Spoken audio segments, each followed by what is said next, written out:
everybody, what's going on? And welcome to another episode of Guns N' Roses True Story. And the song we're talking about today is Shotgun Blues from Use Your Illusion 2. Now, Shotgun Blues has been requested by quite a few people. I'm kind of surprised at the number of people who requested this song for me to do a True Story episode about, but here it is. So it's the sixth song on the Use Your Illusion 2 album, and it's solely written by Axl Rose. And what's really interesting about Shotgun Blues is that Axl himself plays rhythm guitar on this song, not Izzy. Izzy's on the song, but he doesn't play rhythm guitar, he only sings background vocals. Now, Axl was talking to Kurt Loder in a 1990 interview on the show Famous Last Words. While he didn't reveal the song by name, he did say that he does play rhythm guitar on a punk-sounding song, which many people can probably speculate is Shotgun Blues. I've never seen Axl talk about the song or explicitly state what the song is about, but many fans believe it's written about Vince Neil from Motley Crue, and this seemed to be confirmed by an article in the Washington Post that was written back about a week after the Use Your Illusion albums came out. Well, let's talk a little bit about the history between Guns N' Roses and Motley Crue. So Guns N' Roses actually toured with Motley Crue back in 1987. Now, Guns N' Roses hadn't blown up yet. Appetite was just out, and it took about a year for the album to really hit it big.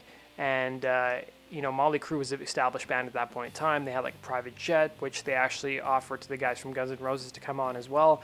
And even to this day, some of the guys in Motley Crue are still good friends with the guys in Guns N' Roses. Like Nikki Sixx and Slash are really good friends.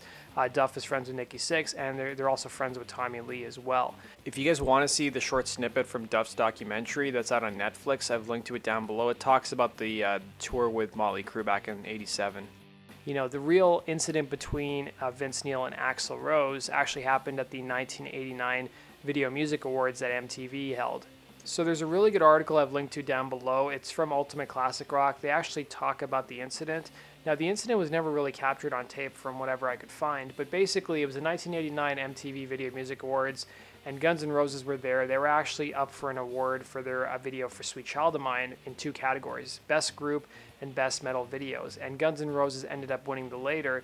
And as fate would have it, Motley Crue was actually tasked with presenting and handing out the award to Duff McKagan and Steven Adler. While Motley Crue were smiles and high fives with Guns N' Roses' rhythm section, their frontman Vince Neil was seething internally. So at some point in the weeks leading up to the actual awards, he was out whitewater rafting in Idaho, and Neil's wife at the time had gone out to the Cat House Club in LA, where she'd allegedly been assaulted by Izzy Stradlin. So while the rest of Motley Crue departed the venue after their on-camera appearance, Vince Neil waited for Izzy Stradlin and Axl Rose to finish their performance of Free Fallin' with Tom Petty and the Heartbreakers before he had some words with Stradlin.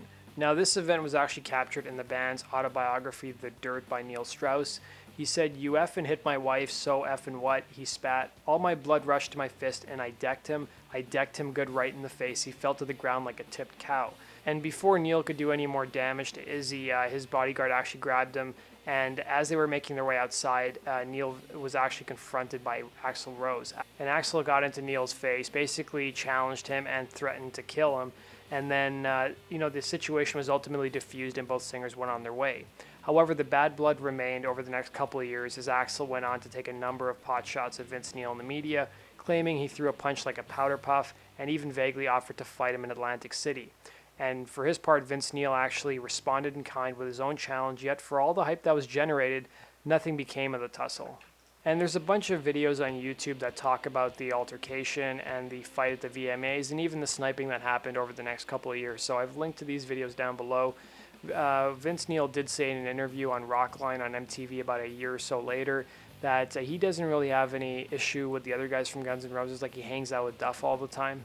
And Axl referenced the actual feud in his interview that I referenced earlier with Kurt Loder back in 1990. So I've linked to all these interviews and specials down below. And Rolling Stone also talked about the incident in one of their Guns N' Roses Wildest Moments article, and they also quoted Axl as saying, "Vince, whichever way you want it, man, guns, knives, or fists, whatever you want to do, I don't care." And then in 2009, Duff McKagan was actually interviewed by Bullseye.com. He was asked by a fan what his favorite song from the Guns N' Roses era was that doesn't get cited a lot. And he said, "I like Shotgun Blues, it's just a killer punk rock song." As I do more and more of these True Story episodes, Duff surprises me a lot. I didn't know he was a big fan of Shotgun Blues. He's also a big fan of the song My World that I had done a previous episode on too. And Shotgun Blues, like several Guns N' Roses songs off the Illusions records, was never actually played live. However, it was referenced by Axl once during the Use Your Illusion tour from what I can find online. So Guns were playing a concert in Sao Paulo, Brazil. They had played basically 3 nights in Sao Paulo. On the third night, Axl at some point during the show asked, "Where's my guitar? I'm with the Shotgun Blues. Where's my guitar? I want to beat a dead horse."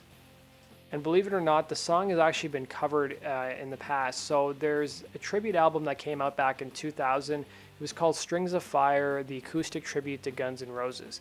And one of the tracks on the actual acoustic tribute is Shotgun Blues. Now, I haven't been able to find the actual individual track, but if you go on YouTube and search this album, you will find other songs from the album. But you can actually buy the cover of Shotgun Blues off iTunes. I haven't heard it myself, but maybe you guys have, and you can let me know how it is. And then finally, I want to talk about where the song ranks on the Guns N' Roses best to worst song list. So according to spin.com, it ranks pretty low. So they ranked it as number 73 out of, 83 songs or so.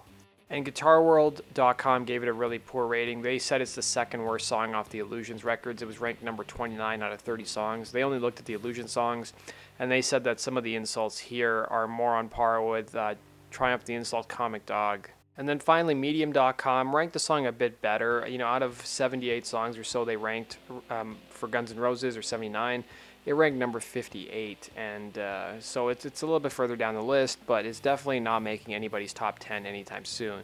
So that does it for my look at Shotgun Blues. I hope you guys enjoyed that. Unfortunately, there's no demo of the song available that I've been able to find. If I missed anything, guys, let me know. And let me know where Shotgun Blues ranks for you. Is it one of your favorite songs, or is it lower on your list of Guns N' Roses songs? So thanks for watching, guys. Make sure you like my Facebook page. I've got links to my Facebook page and my Twitter page down below. And as always, guys, make sure you subscribe for all things related to Guns N' Roses. Thanks for watching, guys, and take care.